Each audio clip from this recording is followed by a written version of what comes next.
everybody. Today we're covering Lecture 12. The topic is endodontics, or more commonly referred to as root canal therapy. This specialty focuses on the diagnosis and the treatment of the tooth pulp and the periapical tissues. When a doctor is recommending a root canal, some of the indications are gross inflammation, so there's a lot of infection or swelling around the tooth and the surrounding area. The tooth itself is necrotic, meaning it's dying. The cells inside of the tooth are just starting to die. The tooth can be restored after a root canal is completed, meaning there's enough tooth structure after you complete the root canal that it can be restored. Carious, mechanical, or traumatic exposure to the dental pulp. So anything that exposes the center of the tooth, the pulp of the tooth, that's when a root canal is going to be needed. When root canal therapy is not recommended, meaning after the root canal the tooth probably won't be able to be saved anyway, is if there's excessive loss of tooth structure due to trauma, excessive loss of tooth structure due to decay. So it's kind of like what we were talking about earlier. Either there's not enough tooth to save and make it a whole tooth again, or there's so much missing structure that there's no way to rebuild it. If you have a mispositioned tooth, like it's been knocked out or it's displaced due to trauma, and then lack of sufficient periodontal support, and otherwise known as very excessive bone loss. In that situation, root canal therapy would not be recommended. Some of the symptoms that a patient might encounter when they are in need of a root canal is spontaneous or intermittent pain, severe pain, lingering pain to sweets or thermal pain, meaning hot or cold sensitivity, more specifically to hot, pain or swelling to palpation, pain to percussion or mastication, so when they're biting together or if you were to tap on the tooth, that would cause pain. Absence of pain with swelling, so you've got the surrounding tissues are all swollen around the tooth. And radiolucent presentation of the apex or apices in the radiograph. So you take a x-ray and you can see at the apex of the tooth that there is a very darkened area, or there's like a halo around the tooth. That's often a sign of infection. In the clinical examination, when the doctor is examining the patient for these symptoms, the doctor will do a number of things, and some of these are just what follows here. Is the doctor may do palpation, which is light pressure applied to the suspected offending tooth and the surrounding tissues. This can be done with one of the tools in the doctor's kit. This can be done with sometimes just touching around the tissues with a finger can expose some of these symptoms. Thermal sensitivity, so reaction to hot and cold can be tested on the suspected offending tooth. Transillumination, so this is mostly used on anterior teeth, but a light can be placed on the lingual surface of the tooth, and translucency is compared to the other teeth, and that is, the more translucent it is, the more likely you are to need a root canal. You can also use selective anesthesia. This is often used when an offending tooth cannot be isolated. So a patient can potentially say, it's up here on the upper right, I can't tell which tooth it is. Sometimes if you numb a certain tooth, that can be used to determine if the tooth is exhibiting symptoms, meaning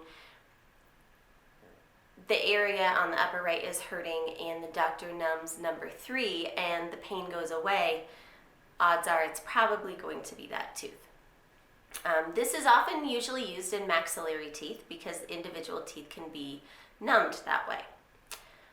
Another symptom is mobility. Excessive mobility may indicate a large infection or lack of sufficient periodontal support.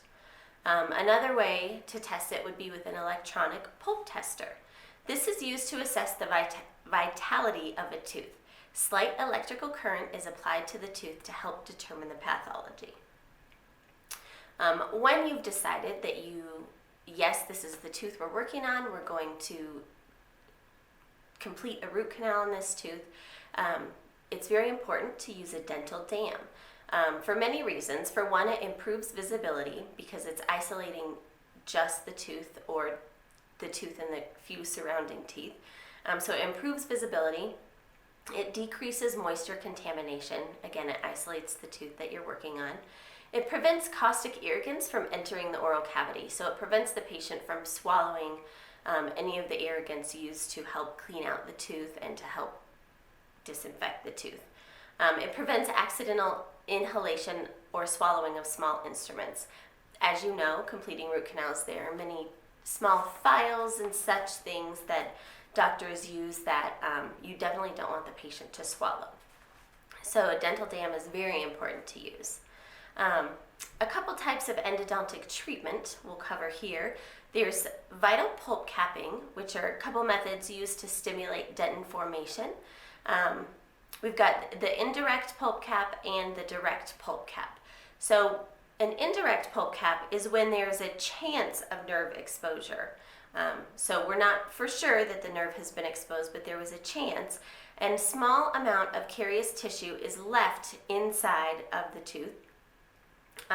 Calcium hydroxide is then placed on top of the area closest to the nerve or the possible nerve exposure, and then permanent restoration or temporary restoration is then placed. So oftentimes they will place a temporary restoration.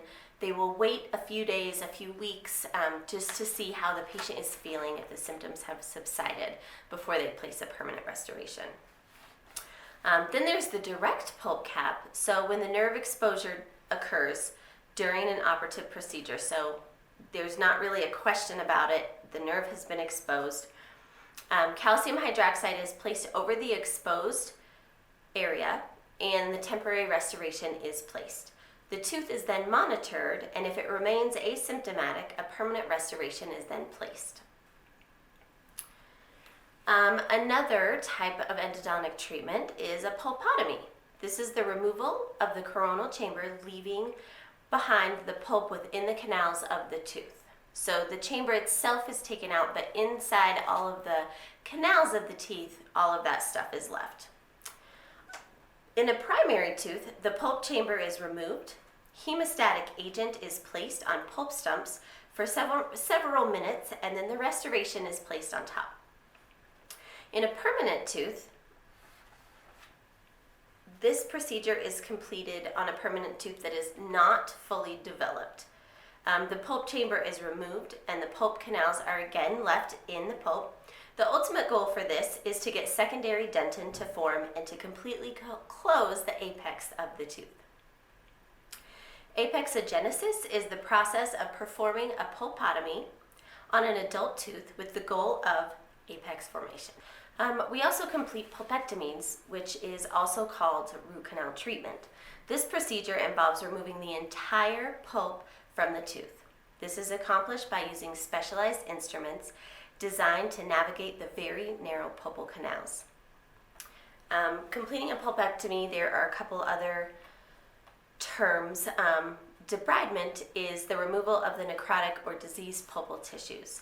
A doctor will often do this if a patient is in a lot of pain and a root canal cannot be fully completed at that time. They will start a debridement, getting most of the necrotic diseased tissues out, and then going back in at a later date and completing the rest of the root canal.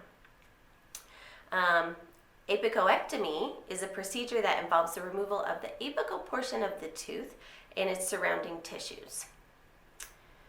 A curettage is the scraping and cleaning out of diseased and infected tissues using a surgical instrument. There's also a retrograde root canal procedure.